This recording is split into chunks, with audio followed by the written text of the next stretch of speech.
título de este mensaje, hermanos, es las bendiciones que tienen los que están en Cristo. Las bendiciones que tienen los que están en Cristo. Y nuestra referencia es Efesios capítulo número 1, versículo 7 al versículo número 12. Y quiero iniciar este mensaje en esta mañana haciendo la siguiente pregunta. ¿Cuál es la necesidad más importante que tiene una persona? Seguramente que la mayoría de las respuestas podrían variar y algunos harían énfasis en lo físico, otros en lo emocional y tal vez algunos se preocuparían por lo espiritual. Pero usualmente cuando usted le pregunta a una persona, ¿qué es lo que tú más quisieras tener? Las personas mencionan tres cosas y dicen salud, dinero y amor, porque eso es generalmente lo que las personas piensan. Pero según la palabra de Dios, la necesidad más grande que toda persona tiene es la de justificarse delante de Dios, o por quizá decirlo de la siguiente manera, en una forma más sencilla, cómo estar bien con Dios. Quizás cuando usted tiene una amistad y hay una separación por un conflicto, usted puede realizar la siguiente expresión y decir, ahorita no andamos bien, no tenemos una buena amistad. ¿No le ha pasado a usted eso? Bueno, todo ser humano nace sin estar bien con Dios. La Escritura dice que nacemos separados de Dios por causa del pecado. El salmista en el Salmo número 51, en el versículo número 5, dice que en maldad fue formado y en pecado lo concibió su madre. Entonces, de acuerdo a lo que las Escrituras dicen, la necesidad más grande de una persona es la necesidad de justificarse o de estar bien con Dios. Ahora, quizás esto se puede reflejar un poco en lo que la mayoría de las personas en este mundo reflejan en cuanto a cuestiones de religión. Según una página de internet, existen actualmente más de 4,200 religiones registradas, sin contar las religiones que ya se extinguieron.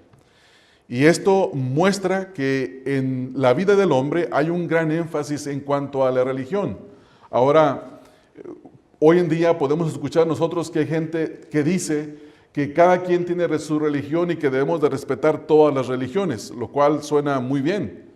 Y la gente dice, tú tienes tu religión, él tiene su religión, hay que respetar todas y cada quien que escoja lo que mejor le guste. Y esta es la razón por la cual hay más de 4,200 religiones registradas. Sin embargo, de acuerdo a la Escritura, solamente hay dos religiones. La religión del hombre, la cual está basada en los méritos humanos, los méritos propios, la forma de cómo llegar y acercarse a Dios, y la religión de Dios, en la cual es Dios quien justifica a las personas para con Él mismo. Y esa es la verdadera realidad. El mismo Señor Jesucristo dijo que solamente a través de Él se podría llegar al Padre. En Juan 14:6, Él dice, yo soy el camino, la verdad y la vida, y nadie viene al Padre sino por mí.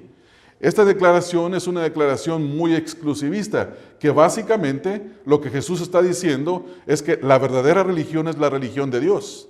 Es la religión donde Dios justifica a las personas consigo mismo a través de Jesucristo y que las 4,200 religiones y más, las que no están registradas y todas aquellas que ya cesaron, están excluidas. Ninguna de ellas puede llevar a las personas hacia Dios. El apóstol Pedro dijo, por ejemplo, en Hechos 4:12, y en ningún otro hay salvación, porque no hay otro nombre bajo el cielo dado a los hombres en que podamos ser salvos. No hay salvación en ninguna otra persona, no hay nadie que sea capaz de poder ofrecer la verdadera salvación, la que ofrece solamente el Señor Jesucristo, porque solamente hay un nombre dado a los hombres de parte de Dios en el que podemos ser salvos. El apóstol Pablo dice en 1 de Timoteo 2:5, porque hay un solo Dios y un solo mediador entre Dios y los hombres, Jesucristo hombre. Esto quiere decir que no existen muchos mediadores, hay solamente uno. Hay solamente uno que es el que Dios ha establecido. Todos los demás son falsos o son ineficaces. Pueden prometer, pero no pueden entregar. Solamente el Señor Jesucristo es capaz de llevarnos a Dios. Entonces, como podemos observar, cada una de estas declaraciones que hemos visto en la Escritura, Juan 14:6, Hechos 4:12 y 1 de Timoteo 2:5, excluyen a cualquier otra declaración formulada por los hombres, a cualquier otro medio de querer acercarse a Dios, a cualquier otra forma o cualquier otra ceremonia o celebración que las gentes realizan para acercarse a Dios, las excluye totalmente. El Señor Jesucristo dijo en Juan 4:14, mas el que bebiere del agua que yo le daré, no tendrá sed jamás, sino que el agua que yo le daré será una fuente de agua que salte para vida eterna. Utilizando aquí la metáfora del agua, lo cual todos sabemos que el que tiene sed, la única solución para la sed es tomar agua. Utilizando esa metáfora y aplicándola en un sentido espiritual, Él dijo que todo aquel que tiene una sed espiritual, las religiones del mundo no se las pueden calmar, solamente Él puede saciar esa sed espiritual y trae vida eterna.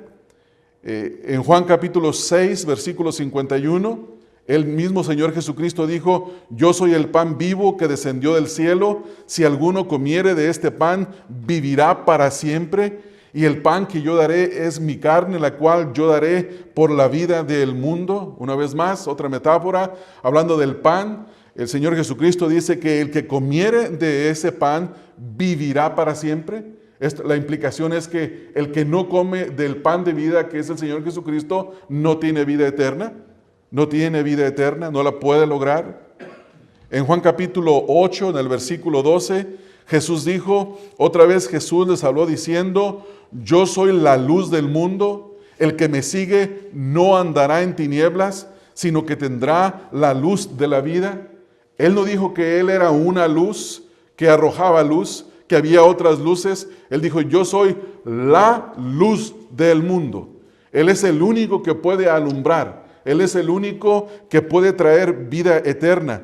Él dice ahí mismo, el que lo sigue no andará en tinieblas, sino que tendrá la luz de la vida. Es decir, que el que no sigue al Señor Jesucristo está en tinieblas y no tendrá la luz de la vida. En Juan capítulo 10, en el versículo número 9, el Señor Jesús dijo, yo soy la puerta, el que por mí entrare será salvo, y entrará y saldrá y hallará pastos.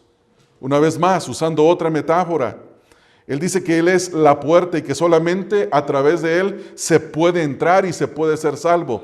Es decir, que cualquiera que entra por cualquier otra puerta, llámesele como se llame, a través de estas 4,200 religiones que hay en el mundo, no pueden entrar. Son puertas que simplemente tienen la fachada, pero detrás de la puerta se encuentra un muro, el cual es inquebrantable, no lo puede pasar. Son puertas sin entrada, simplemente son fachadas. El Señor Jesucristo verdaderamente es la puerta que cuando una persona entra por Él, verdaderamente entra. Y al entrar tiene vida. Y no solamente es salvo, sino que encuentra pastos, encuentra lugares donde se puede alimentar. En Juan capítulo 11, en el versículo 25, una vez más el Señor Jesús dijo, yo soy la resurrección y la vida. El que cree en mí, aunque esté muerto, vivirá. Una vez más, otro comentario que es exclusivista, Él es. Nadie que no cree en Él podrá tener vida. Únicamente los que creen en Él pueden tener vida eterna. Los demás perecerán con sus 4,200 religiones en el mundo. Como podemos observar, cada una de estas declaraciones que han sido hechas por el Señor Jesucristo implica que en este mundo no hay ningún otro Salvador aparte de Él. Él es el único Salvador. Y que cualquier otra forma que el hombre trate para salvarse o justificarse delante de Dios es inefectiva, no sirve, no salva, no produce nada. Es como aquellas aguas que venden los merolicos en las grandes ciudades, donde traen un agua de algún color y le dice a la gente, esta agua le quita problemas de esto, y una lista grandísima. Y se acerca a una señora y le dice, disculpe, yo tengo cáncer, ¿me puede quitar el cáncer? También el cáncer se lo puede quitar. Y lo hacen, hermanos. Y la señora se toma el agua pensando, se la toma con la confianza hecha, basada en la promesa que le han hecho. Pero la pregunta es, ¿le quitará el cáncer? En ninguna manera. En ninguna manera, no puede hacer absolutamente nada. Ni siquiera la sed le quita, porque generalmente son aguas contaminadas y mezcladas con alguna otra cosa. Así también toda la persona que pone su confianza aparte del Señor Jesucristo no puede obtener la vida eterna. Es por eso, hermanos, que hoy nosotros vamos a estudiar 4 bendiciones que posee toda persona que se encuentra en Cristo, para que aquellos que no están en Cristo se arrepientan, crean en el Señor y puedan recibirlas. La primera bendición la encontramos en el capítulo número 1, versículo 7, la primera parte, donde dice, en quien tenemos redención, y es la bendición de la liberación. Solamente Jesucristo puede liberarnos de la culpa del pecado, del castigo del pecado, de la ira de Dios, es decir, de la condenación de la vida eterna. Solamente Jesucristo nos puede traer libertad. La segunda bendición es la bendición del perdón. Dice el versículo, en quien tenemos redención por su sangre, el perdón de pecados. Versículo número 7 y versículo número 8, la bendición del perdón.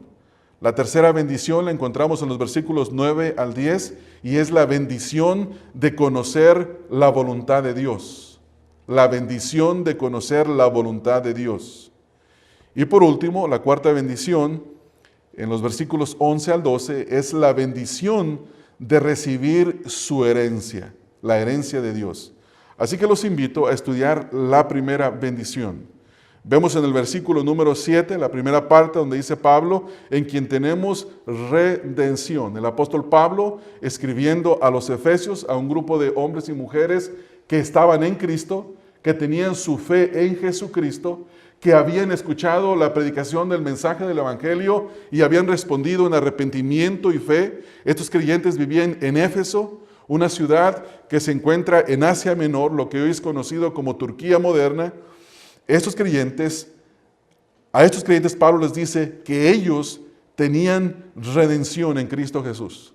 Y note que Pablo no les dice, por cuanto han creído en Cristo, ahora tienen la posibilidad de la redención o de la libertad en Cristo Jesús. No, Pablo les habla con certeza y les dice, ¿en quién tenemos? Hay una seguridad, hay una certeza. Entonces la primera bendición que recibe una persona que está en Cristo es tener redención en Él. La implicación es que una persona que no está en Cristo no posee redención, no posee libertad. No posee libertad. El término que Pablo utiliza aquí es el término que se usa y se refiere a el pago por el rescate de alguien o el pago por la libertad de un esclavo o el hecho de soltarlo, de dejarlo ir en libertad. La implicación es que cada persona que no está en Cristo se encuentra bajo la esclavitud del pecado, bajo la esclavitud del pecado. En una ocasión, un pastor anciano estaba predicando acerca de la esclavitud del pecado y decía que todo hombre que no está en Cristo está esclavo bajo el pecado. Y un joven en ese grupo le grita desde mero atrás y le dice, pastor, dice, yo soy una persona libre, yo no estoy esclavizado, yo puedo hacer lo que yo quiera. A lo cual el pastor le replica y le dice, ¿tú crees que puedes hacer lo que tú quieres? Y él dice, sí. Dice, ¿y puedes dejar de pecar? Y la respuesta seguramente dentro de él, en su conciencia, fue, no. Ninguna persona puede dejar de pecar. Todos pecamos muchas veces y de muchas maneras. Y aunque nosotros lo neguemos, nuestra conciencia le da testimonio a nuestra mente de que somos pecadores, de que fallamos, de que pecamos, que no llegamos a la meta de Dios, que fallamos constantemente.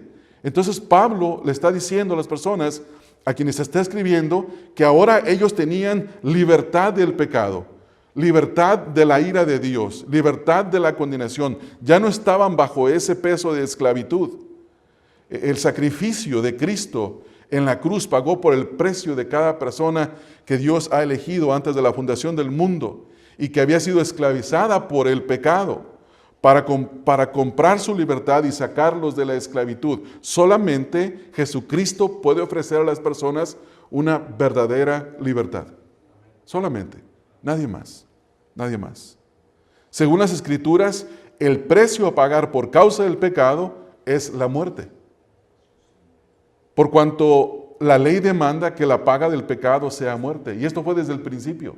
Desde antes de que el pecado existiera, la ley de Dios ya había establecido que la paga del pecado es muerte. En Génesis 2:17 nosotros leemos: mas del árbol de la ciencia del bien y del mal no comerás, porque el día que de él comieres, ciertamente morirás. Y alguien podría decir, bueno, Adán y Eva comieron y no murieron. No, no murieron instantáneamente, pero sí murieron espiritualmente. Perdieron la comunión con Dios, la cual no pudieron recuperar por ellos mismos jamás. Por eso Dios les hizo la promesa que en la simiente de la mujer vendría el libertador. Aquel Mesías prometido vendría a través de la simiente de la mujer. En Romanos 6:23, Pablo dice que la paga del pecado es muerte, mas la dádiva de Dios es vida eterna en Cristo Jesús, Señor nuestro. Es decir, que toda persona que peca delante de Dios merece la muerte. Y alguien se puede preguntar, ¿y qué es pecar? Porque tal vez lo que para ti es malo, para mí no lo es. Lo que para ti es bueno, para mí quizás sea malo. Y esa es la forma de pensar del mundo. Pero la palabra de Dios dice que el pecado es la transgresión de la ley. En 1 de Juan capítulo 3, eso es lo que dice. Dice que el pecado es la violación de la ley de Dios. Lo que Dios dice que está bien se debe de hacer, y lo que Dios dice que está mal y no se debe de hacer, no se debe de hacer. Y cuando una persona desobedece, ha violado la ley de Dios, ha quebrado la ley de Dios. En Romanos 1:32 dice, quienes habiendo entendido que el juicio de Dios, que los que practican tales cosas son dignos de muerte, no solo las hacen, sino que también se complacen con los que las practican. O sea que toda persona que practica el pecado es digno de muerte. Y esto es lo que Dios dice, esto es lo que Dios ha establecido. Esto no es lo que tú y yo podemos pensar, porque nuestro juicio es imperfecto. Nosotros no somos perfectos, Dios es perfecto. En Romanos 5:12 dice, por tanto como el pecado entró en el mundo por un hombre y por el pecado la muerte, así la muerte pasó a todos los hombres por cuanto todos pecaron. Desde el primer hombre y la primera mujer, Adán y Eva, todos hemos recibido la herencia del pecado. Todos nacemos en una condición de corrupción. Usted puede ver a un bebé que sale del vientre de la mamá y todos admiramos la belleza del bebé y le sobamos el cachete y decimos, qué hermoso, cuánta inocencia, ¿no es así? Esa es nuestra expresión. Y tal vez solamente podríamos decir, dale un poco de tiempo que crezca. Dale un poco de tiempo. Y se comenzará a manifestar su verdadera condición. Aquella expresión que teníamos donde decíamos, cuánta inocencia, podríamos decir, llegar a decir de una persona, cuánta maldad. Cuánta maldad hay en el corazón del ser humano. El corazón humano está lleno de iniquidad, lleno de maldad. Entonces, cada persona que está sin Cristo está bajo la ley. Está bajo la muerte por causa del pecado. Y cuando viene a Cristo, Él la libera de esa condenación y de esa esclavitud. Por eso es la necesidad de venir a Cristo. Y una persona que viene a Él en arrepentimiento y fe, la primera cosa que el Señor Jesucristo hace es liberarla de esa esclavitud. Y eso es lo que le ocurre a toda persona que verdaderamente se arrepiente y cree en Cristo. No es más esclavo del pecado, no es más un cautivo del pecado, sino que ha sido puesto en libertad por el Señor Jesucristo. Por el único que puede traer libertad a la vida de una persona, solamente el Señor Jesucristo. Solamente el Señor Jesucristo. Entonces, esta es la primera bendición que nosotros vemos. Ahora, es importante recordar que lo que el apóstol Pablo le dice a los efesios acerca de su condición es de esa condición precisamente de la cual Jesucristo los está liberando. Si van conmigo al capítulo 2, en el versículo 1 al 4, Pablo le dice a los efesios de qué los liberó el Señor Jesucristo. Dice, y Él os dio vida a vosotros cuando estabais muertos en vuestros delitos y pecados. Esa es la condición en la que se encuentra toda persona que no está en Cristo. Posiblemente tiene vida física. Tiene vida física y cualquier persona va a decir, no, se ve bien, se ve vivo, pero en realidad está muerto espiritualmente. No tiene ningún deseo ni ninguna capacidad para acercarse a Dios por sí mismo, para buscar al verdadero Dios. Busca a dioses hechos de acuerdo a su imagen. Ahora en el versículo número 2 dice, en los cuales anduvisteis en otro tiempo, hablando del pecado, siguiendo la corriente de este mundo, conforme al príncipe de la potestad del aire, el espíritu que ahora opera en los hijos de desobediencia, entre los cuales también todos nosotros vivimos en otro tiempo, en los deseos de nuestra carne, haciendo la voluntad de la carne y de los pensamientos, y éramos por naturaleza hijos de ira, lo mismo que los demás. Ahora noten el versículo número 4, el pero más hermoso de las Escrituras. Pero Dios, que es rico en misericordia, por su gran amor con que nos amó, versículo 5, aun estando nosotros muertos en pecados, nos dio vida juntamente con Cristo, por gracia sois salvos. Esta era la condición en la que se encontraban los efesios, a quienes Pablo les estaba escribiendo, y ahora les dice, ahora ustedes son personas libres del pecado. Ya no andan conforme a la carne, ya no andan de acuerdo a la esclavitud, ya no están muertos, están vivos por cuanto Él les ha dado libertad. Esta es la libertad que ofrece Cristo Jesús a toda persona que viene y que está en Él. Hay solamente una clase de personas en el mundo, hermanos. Hay solamente una clase de personas en el mundo. No existen personas buenas de acuerdo a nuestra propia opinión. La Escritura describe la humanidad en tan solo 3 versículos y los clasifica de la siguiente manera. En Romanos 3, 10 al 12. Como está escrito, no hay justo ni aún uno. No hay quien entienda, no hay quien busque a Dios. Todos se desviaron a una, se hicieron inútiles. No hay quien haga lo bueno, no hay ni siquiera uno. Esto es lo que Dios dice. Esta es la verdadera antropología. Esta es la el verdadero diagnóstico del hombre. Nosotros nos decimos a nosotros mismos qué personas maravillosas somos, pero Dios dice verdaderamente lo que somos. Ahora, no me malentienda. No estoy diciendo que no hay personas que hacen el bien. Porque ahora, por ejemplo, en el terremoto en México, ustedes habrán visto que muchísima gente hizo el bien. Trajeron víveres, ayudaron y siguen ayudando y se muestra cierta bondad humana. Y es como dijo el Señor Jesucristo en el Evangelio de Marcos, refiriéndose a los padres, dice, si vosotros siendo malos sabéis dar cosas buenas, nosotros siendo malos sabemos dar cosas buenas. Entonces, ¿a qué maldad se refiere el Señor Jesucristo? Se refiere a la maldad, a la condición humana que nos impide justificarnos delante de Dios por nosotros mismos. Delante de Dios, delante del estándar perfecto de Dios, nadie es bueno. Nadie cumple la ley de Dios perfectamente. Nadie es capaz de cumplir los 10 mandamientos a la perfección. Hay personas que dicen hoy en día, yo trato de seguir los 10 mandamientos. Pues solamente trata, pero no puede. Yo le aseguro que todos hemos violado los 10 mandamientos. En múltiples formas, no vemos uno bueno. No hay uno bueno. Por eso hay necesidad de que Dios, siendo misericordioso, haya enviado a su Hijo para que trajera libertad, para que trajera redención por su sangre. Hasta que una persona se da cuenta de la necesidad de la redención, no verá la necesidad de un redentor. ¿No es así? ¿Para qué yo busco a alguien que me libere si no me encuentro en una condición de esclavitud? Si alguien viene a mí hoy y me dice, mira, no te preocupes, ya encontramos quien pague el precio de esclavitud, el precio de libertad que están pidiendo por ti. Yo diría, ¿de qué está hablando? A mí nadie me tiene secuestrado.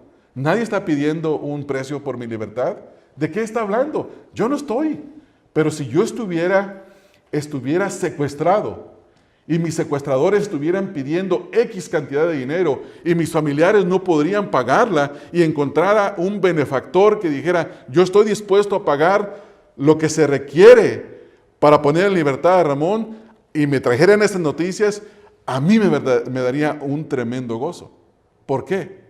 Porque sé que estoy secuestrado, que estoy en esclavitud, que me tienen cautivo. Sin embargo, hasta que una persona no reconozca su verdadera condición, no va a reconocer la necesidad de un redentor.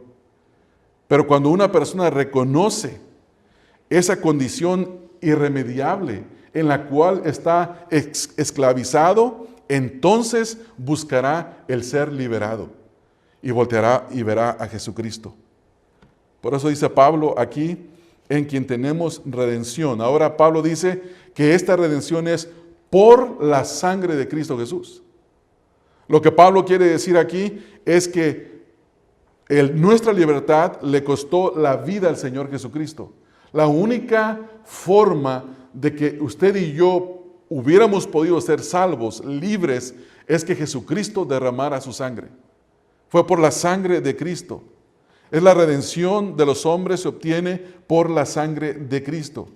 En el Antiguo Testamento, Dios había establecido el sistema de los sacrificios, los cuales no quitaban la culpa del pecado permanentemente, sino que simplemente eran una figura de lo que había de venir. Estos sacrificios eran una figura del Señor Jesucristo como el Cordero de Dios que quita el pecado del mundo.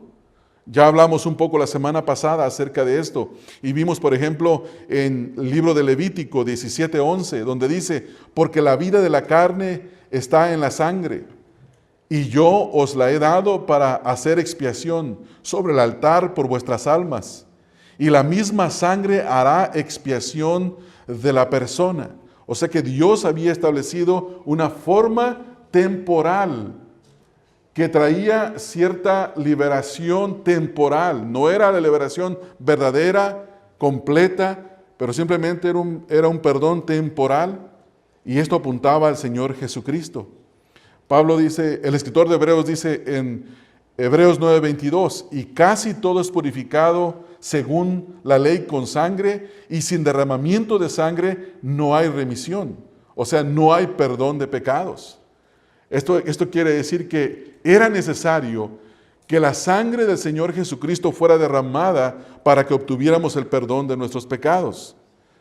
Pedro dice en 1 de Pedro 1:18 al 19, sabiendo que fuisteis rescatados de vuestra vana manera de vivir, la cual recibisteis de vuestros padres, no con cosas corruptibles como oro o plata, sino con la sangre preciosa de Cristo, como de un cordero sin mancha y sin contaminación. Solamente la sangre del Señor Jesucristo puede traer libertad del pecado, de la muerte, de la ira de Dios y del castigo eterno. Nada ni nadie en este mundo puede liberar a una persona de la ira de Dios y del infierno. Nada ni nadie. No hay sacrificios aparte de Cristo. No hay mandas aparte de Cristo. No hay ningún rito ni celebración religiosa que lo pueda allegar a Dios, que lo pueda acercar a Dios. Las observaciones religiosas no pueden, ni los ritos, ni las obras, ni ningún hombre, ni ningún líder religioso pueden salvar a una persona. Solamente en Cristo Jesús hay redención. Solamente en Él hay redención. Ahora dice el versículo, por esta razón dice Pablo aquí, en quien tenemos redención por su sangre. Es decir, que Dios nos ha redimido a través del sacrificio y la obra del Señor Jesucristo. Esta es la primera bendición que tiene una persona que está en Cristo. Y es la bendición que no posee una persona que no está en Cristo. No lo tiene.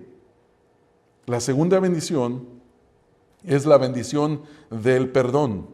Dice ahí el versículo, el perdón de nuestros pecados. Fue Dios quien no solamente nos dio redención por la sangre de Cristo, sino que también nos ha dado el perdón de nuestros pecados. La redención en Cristo trae como resultado el perdón de nuestros pecados. Y esta es una de las doctrinas de la palabra de Dios que produce abundante gozo en cada creyente. Ahora, Hace un momento mencionamos que el pecado es la desobediencia de la ley de Dios. En 1 de Juan 3:4 dice la Escritura, todo aquel que comete pecado infringe también la ley. Y luego viene la definición del pecado, donde dice, pues el pecado es infracción de la ley, o sea, la violación de la ley de Dios. La Biblia dice que todos hemos pecado y que necesitamos el perdón de Dios, que de otra manera el fin será el infierno por la eternidad. Si una persona muere sin recibir el perdón de sus pecados de parte de Dios, esa persona solamente le espera la eternidad separado de Dios en el infierno. En la última cena, el Señor Jesucristo, cuando estaba con sus discípulos, Él les dijo a ellos que la copa que Él compartía con ellos era la copa que significaba la sangre del nuevo pacto, la sangre del nuevo pacto que era derramada por muchos.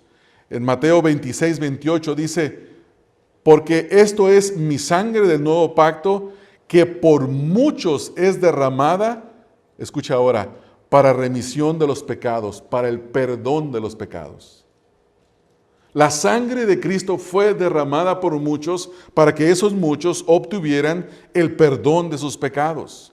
Jesucristo no es simplemente un personaje histórico que vino a vivir de una manera excepcional y al cual debemos de reconocer como un gran hombre. No, Jesucristo es el Hijo de Dios, el cual vino a morir por nuestros pecados. Derramó su sangre por nuestros pecados. Ahora, hablando del pecado, mucha gente hoy en día dice que no existe el pecado. Ellos dicen que simplemente hay personas que tienen reacciones por causa de los genes que han heredado. Hay personas que son así por causa del ambiente en donde han crecido. Hay personas que tienen su manera de vivir y de conducirse por causa de medios externos, no de ninguno interno. Y si usted va con un psicólogo y le dice, estoy muy enojado con mi mamá porque mi mamá me ha dicho esto, me ha dicho lo otro, y me dice que yo soy así, que soy de esta manera, el psicólogo le va a decir, tú no eres así porque tú tienes la culpa. Tú eres así porque tu mamá así te hizo. Y si la mamá viene y le dice, mi hijo me acusa de esto y de esto otro aquí, no señora, tú no tienes la culpa. Tú eres así porque así te hicieron. La cosa es echarle la bolita, ¿verdad? La culpa a los demás. Y esa fue la primera actitud del primer ser humano que hubo en esta tierra. Cuando Adán y Eva pecaron, Adán le echó la culpa a la mujer. Él no reconoció su pecado. Y esta es la actitud que tiene todo ser humano. Pero el pecado de una persona es su propia culpa. Y los sentimientos de culpabilidad son exclusivamente de la persona, no son de nadie más. Pero nosotros tenemos la tendencia a echarle la culpa a los demás y decirles, me siento así por culpa tuya.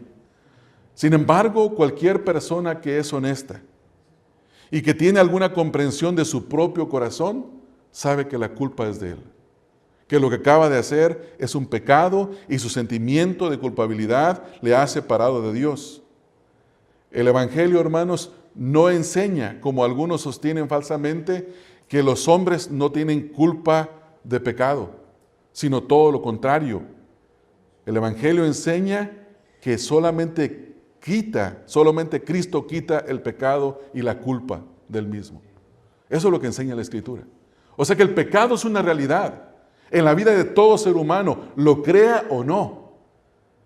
Y cada uno de nosotros somos responsables por nuestro propio pecado. En el Antiguo Testamento fue dicho, ya no se dirá más el dicho que los padres comieron las uvas agrias y los hijos obtuvieron la dentera, o sea, los dientes picados, sino que el alma que pecare, esa morirá. No es la culpa de los demás, no es la culpa de mi padre que yo soy como soy, no, es mi culpa, es mi propio pecado, es mi propio pecado. En la literatura de Shakespeare introduce al rey Ricardo III en una serie de lamentos donde dice, mi conciencia tiene 1000 lenguas y cada lengua trae varios cuentos y en cada historia me condena como el villano. Y ese es el trabajo de la conciencia. Bien lo describe Shakespeare. Seguramente leyó Romanos capítulo 2, versículo 14 y 15, donde dice que Dios escribió la ley en nuestros corazones. Está escrita la ley de Dios en el corazón de cada persona y que nos da a conocer a cada uno de nosotros cuando hacemos bien o cuando hacemos mal. Nos acusa cuando pecamos y nos defiende cuando hacemos el bien. Y Él sabía exactamente lo que estaba diciendo. Y cada persona sabe exactamente cuando tiene la culpa. El apóstol Pablo, por ejemplo, anunciando el Evangelio, dijo en Hechos 13, 38 al 39, sabed pues esto, varones hermanos, que por medio de Él se os anuncia el perdón de pecados y que de todo aquello de que por la ley de Moisés no pudisteis ser justificados, en Él es justificado todo aquel que cree. ¿Qué es lo que está diciendo? Que si Dios ofrece perdón de pecados a los hombres, la implicación es que los hombres somos pecadores. Somos pecadores, no importa lo que nosotros pensemos, la verdad es lo que Dios dice, la palabra de Dios. Cuando una persona recibe el perdón de sus pecados, dos cosas le ocurren. En primer lugar, Dios lo perdona y lo libera de la culpa del pecado. Y en segundo lugar, Dios le limpia de la contaminación del pecado. Por ejemplo, en 1 de Juan 1:9 dice la Escritura, si confesamos nuestros pecados, Él es fiel y justo para perdonar nuestros pecados y limpiarnos de toda maldad. Cuando uno ha pecado, siente culpa. Y no solamente siente culpa, sino que siente suciedad en su alma. Y algunos se quieren bañar pensando que cualquier limpieza externa le va a quitar la condición sucia e impura de su alma. Pero esa impureza y esa suciedad del alma solamente la quita Cristo. Solamente la sangre de Cristo nos limpia de esa impureza. Y antes de venir a Cristo en arrepentimiento, hermanos, nosotros éramos acusados por nuestras conciencias, con miles de historias, las cuales nos decían que nosotros éramos los malvados de la historia, al igual que lo dice el rey Ricardo en la literatura de Shakespeare. Nuestras conciencias nos acusan de maldad y de pecado. Pero dice la Escritura también que Dios nos perdonó los pecados según las riquezas de su gracia. O sea que no fue un perdón a medias, no fue un perdón más o menos, fue un perdón completo, un perdón total. Cuando Pablo dice aquí en Efesios 1:7, dice, en quien tenemos redención por su sangre, el perdón de pecados, no se refiere a los pecados que cometimos antes de venir a Cristo, se refiere a los pecados de toda nuestra vida, a los pecados pasados, a los pecados presentes, a los pecados futuros. Por eso es que Dios nos perdonó conforme a las riquezas de su gracia. Su gracia es ilimitada, no tiene límites. Si hay alguien que verdaderamente tiene riqueza, es Dios. Todas las riquezas del universo le pertenecen a Dios. Y Dios es infinitamente rico, porque Él podría producir billones y billones y billones de galaxias con toda su riqueza material. Dios no tiene límite en riqueza. Y la gracia de Dios es, al igual que las riquezas de Dios, es ilimitada. Por eso es que el perdón de Dios es un perdón perfecto, completo. Toda persona que ha recibido el perdón de sus pecados debe de sentirse liberada totalmente. No que a lo mejor sí, o que tal vez quién sabe, o que no sé. Cuando estaba pequeño, mis padres me mandaban a confesarme. Cada semana, los sábados había confesión en mi pueblo para prepararse para ir el domingo a la misa. Y yo obedecía a mis padres porque eso es lo que mis padres a mí me habían enseñado. Y llegaba y le confesaba mis pecados a un hombre y le decía lo que yo quería, no le decía todo. No convenía decirle todo. Y él decía, bueno, ahora ve y haz esto. Y es una ironía pensar que el confesar tus pecados a un hombre y que ahora el hombre te diga, ve y haz esto, eso te trae el perdón de tus pecados. Cuando la Escritura no nos enseña eso. La Escritura nos dice que la paga del pecado es muerte. Por esa razón, ¿cómo es posible que una sencilla confesión y un rezo nos pueda limpiar de los pecados? No limpia a nadie, porque tenía la necesidad de volver el próximo sábado. Y sábado tras sábado no podía experimentar la purificación de mi alma, no la podía experimentar. Y lo digo respetuosamente porque mis padres son católicos, no me estoy burlando de nadie. Estoy hablando de la verdad, de la palabra de Dios. Únicamente Cristo nos puede limpiar. Si confesamos nuestros pecados, Él es fiel y justo para perdonar nuestros pecados y limpiarnos no de algunas maldades, de toda maldad. Eso es lo que dice la Escritura. Eso es lo que la Escritura nos dice. William Hendrickson lo ilustra de la siguiente manera. Dice, imaginémonos a dos personas muy ricas. Al pedirles que contribuyan a una buena causa, ambos dan de sus riquezas. El primero, sin embargo, dona una cantidad miserable, muy lejos de lo que posee y de lo que se esperaba de él. Este solamente da de sus riquezas, pero no conforme a ellas. El segundo es generoso con sus donaciones hacia cualquier causa noble, y da no de sus riquezas, sino que da conforme al monto de sus riquezas. Por esta razón, Dios siempre da y perdona conforme a sus riquezas en Él. De verdad, Dios es rico, y en su gracia hacia el indigno le ofrece perdón infinito.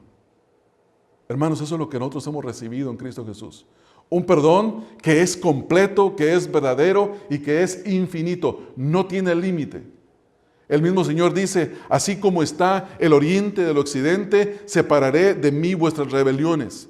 Si vuestros pecados fueran rojos como el carmesí, los haré blancos como la lana, como la nieve. Es Dios quien es capaz de hacer esto. Es Dios quien es capaz de perdonarnos. Solamente en Él tenemos el perdón de pecados. Ahora dice Pablo ahí mismo, que hizo sobreabundar para con nosotros. Estas riquezas sobreabundaron para con nosotros. ¿Por qué sobreabundaron? Porque el perdón de nuestros pecados es una cosa inmensa. Y Dios nos perdonó completamente, totalmente. Por eso es que sobreabundó la riqueza de Dios para con nosotros. Ahora finalmente dice la frase ahí, en toda sabiduría e inteligencia. La gracia de Dios sobreabundó para con nosotros en toda sabiduría e inteligencia. Esta sabiduría e inteligencia tienen que ver con la forma en la que Dios salvó al ser humano. Tiene que ver con la forma en la que Dios en su infinita sabiduría salva, no en la forma que la gente quiere salvarse. Muchos han inventado, ya mencioné, 4.200 religiones, 4.200 formas de llegar a Dios. Algunas son similares unas a las otras, pero todas tienen variantes y todas tienen un mismo objetivo, llegar a Dios. Sin embargo, la única manera de llegar a Dios es a través de la sabiduría de Dios, de la inteligencia de Dios, y no de la sabiduría humana, ni de la inteligencia humana. Pablo dice en 1 Corintios 2, 6 y 7, y versículo 12 y 16. Primero dice en 1 Corintios 2, 6, sin embargo, hablamos sabiduría entre los que han alcanzado madurez, y sabiduría no de este siglo, ni de los príncipes ni de los príncipes de este siglo que perecen. Versículo 7, mas hablamos sabiduría de Dios en misterio, la sabiduría oculta, la cual Dios predestinó entre los siglos para nuestra gloria. Versículo 12, y nosotros no hemos recibido el espíritu del mundo, sino el espíritu que proviene de Dios, para que sepamos lo que Dios nos ha concedido. Versículo 16, ahí mismo en el capítulo 2. Porque ¿quién conoció la mente del Señor? ¿Y quién le instruirá? Mas nosotros tenemos la mente de Cristo. Esta sabiduría y esta inteligencia, ahora nosotros la conocemos.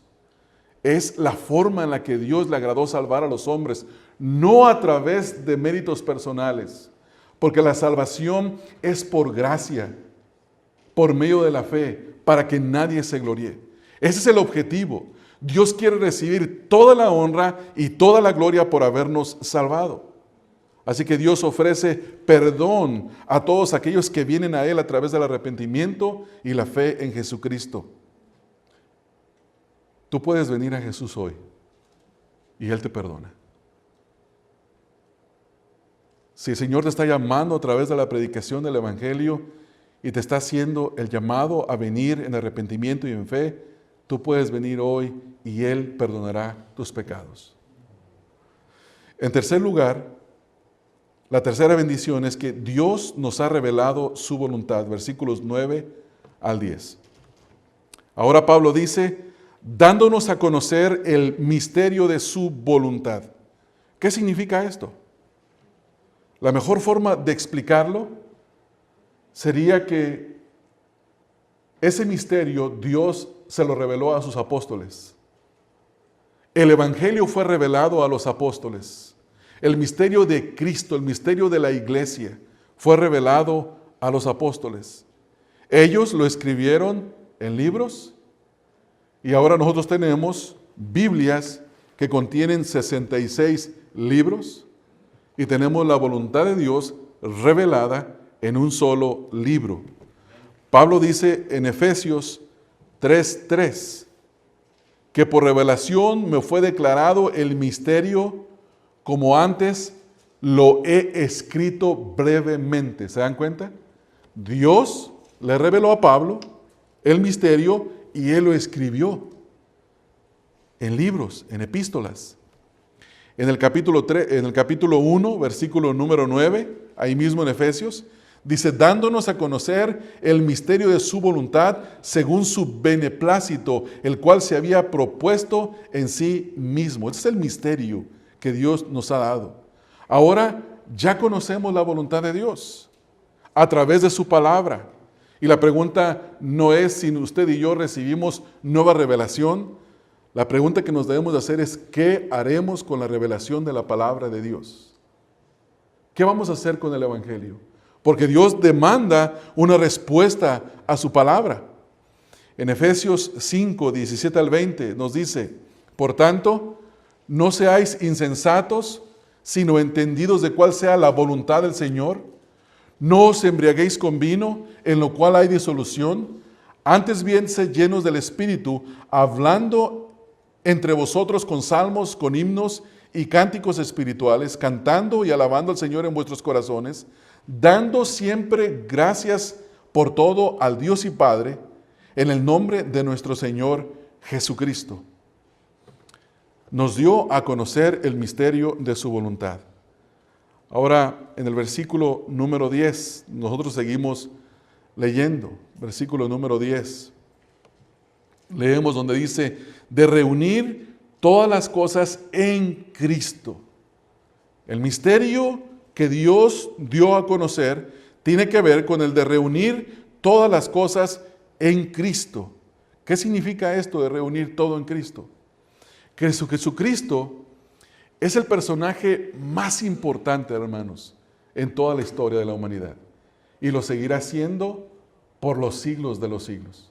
Mire, hoy en día la gente se puede dar mucha notoriedad a través de YouTube. Y hay personas que hacen videos en YouTube y tienen algunos millones de seguidores. Y por esos seguidores reciben mucho dinero, un pago, porque los seguidores ven esos videos y YouTube les paga algunos centavos, pero cuando son miles y millones se convierten en miles de dólares. Y hay gente muy famosa. Y hay gente que se hace súper famosa en 2-3 semanas. Hace un año salió una jovencita cantando una canción de su propia autoría, la cual básicamente la canción habla de que yo hago las cosas como a mí me parece mejor. Autorrebelión. Yo hago la cosa como a mí mejor me parece. A mí nadie me da órdenes, yo soy mi propia persona, yo soy independiente, no estoy apegado a ningún sistema de pensamiento. Y yo me pregunto, ¿por qué en tan solo 2 semanas alcanzó millones y millones de vistas? Más de 120 millones. ¿Por qué? Porque básicamente ese es un himno a la rebelión humana. al pecado. Todo mundo quiere ser su propio yo. Yo quiero ser original. Yo no quiero que nadie me diga qué es lo que tengo que hacer. Yo quiero ser auténtico. Y por querer ser auténtico y por ser original, muchos han perdido sus vidas. Terminan en la perdición al final. Entonces, el personaje más importante, de acuerdo a las Escrituras, es Jesucristo. La historia de la humanidad se divide en antes de Cristo y después de Cristo. No importa qué es lo que tú pienses acerca de Jesús, si crees en Él o lo ignores, Él sigue siendo el personaje más importante del universo. Toda la historia converge en Cristo, antes de Él, después de Él. Y toda la humanidad, todo ser humano que jamás ha pisado esta tierra, un día doblará sus rodillas delante de Él y confesará que Jesucristo es el Señor para la honra y gloria de Dios. Musulmanes, budistas, hindúes y todas estas 4,000 religiones en el mundo desistirán momentáneamente de que hay muchas formas de llegar a Dios y reconocerán que hay un solo camino a Dios y se postrarán delante del Señor Jesucristo y dirán que Él es el Señor, pero desafortunadamente para muchos de ellos, para la gran mayoría de ellos, el fin será el infierno, por cuanto no le reconocieron en esta vida. No hay una segunda oportunidad. Hebreos 9:27 dice que está establecido para el hombre que muera una sola vez y después de esto resucite para el día del juicio. No hay una segunda ocasión, hay una sola vez de vivir, una sola oportunidad para vivir. Y en esa sola oportunidad para vivir, lo mejor que te puede pasar es escuchar la predicación del Evangelio y responder en arrepentimiento y en fe. Eso es lo mejor que te puede pasar. Es lo mejor que te puede pasar. Yo escuché la predicación del Evangelio por primera vez a los 16 años en Guadalajara. Y sentí el deseo de creer, pero no creí. Después, en la misericordia de Dios, a los 20 años de edad, me predicaron una vez más el Evangelio. Y en la misericordia de Dios creí. Y hasta el día de hoy, por la gracia de Él, sigo permaneciendo. Y no me he arrepentido de haber creído. De todas las cosas que me han pasado en mi vida, la más importante es haber creído en Cristo. Es la más importante.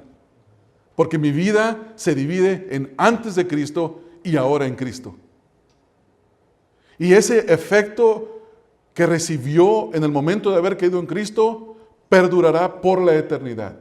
Estoy en Cristo y nadie me puede separar del amor de Cristo.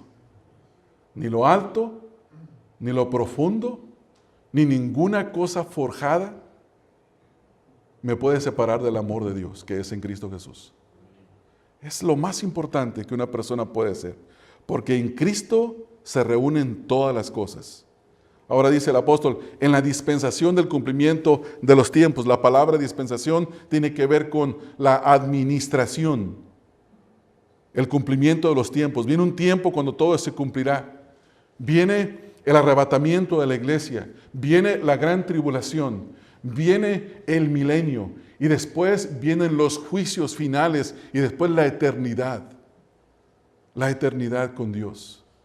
Este es el cumplimiento de todas las cosas, de todos los tiempos. Así las que están en los cielos como las que están en la tierra. Y en el versículo número 11 encontramos la cuarta bendición, es la bendición de la herencia. Dice Pablo, en él asimismo tuvimos, habla de tiempo pasado, tuvimos herencia. Cada persona que está en Cristo ahora tiene una herencia, no de parte de personas, no de parte de hombres, sino una herencia de parte de Dios. Todos sabemos que una herencia es lo que un padre le deja a sus hijos o lo que un benefactor le deja a una persona a quien quiere bendecir, a quien le quiere hacer un bien. A veces hay personas que conocen a una persona necesitada por mucho tiempo y en su herencia los incluyen, les dejan ciertas cosas. Pero todas las herencias de este mundo se acaban. Y muchas herencias traen grandes problemas. ¿Cuántas veces no hemos escuchado en las noticias que hermanos se matan por la herencia? Hermanos se dividen por la herencia. Hermanos se llevan a juicios por la herencia. En mi familia hubo un caso donde unos hermanos se llevaron a juicio, 2 contra el resto de los hermanos, y les ganaron, perdieron todos los otros. Y la familia se dividió, se fragmentó por causa de la herencia. Lo que el intento de esa herencia era hacer un bien, ¿y en qué se convirtió? En un mal. Sin embargo, la herencia de Dios no trae ningún mal, solo bien. Porque es una herencia que no la puede tocar ningún hombre. No te la puede quitar un mal hermano, no te la puede robar un ladrón, no te la puede quitar ni un juez, porque es una herencia que está guardada en los cielos. Pedro dice en 1 de Pedro 1:4 que es una herencia incorruptible, inmarcesible y reservada en los cielos para nosotros. Nadie le puede hacer nada. No se corrompe, todas las herencias se corrompen, todas las herencias se marchitan, todo se acaba, pero lo que Dios da permanece por la eternidad. Una de las bendiciones de tener años es ver la vida, ver la historia. A mí me ha tocado ver personas que han recibido grandes herencias y han terminado en absolutamente nada.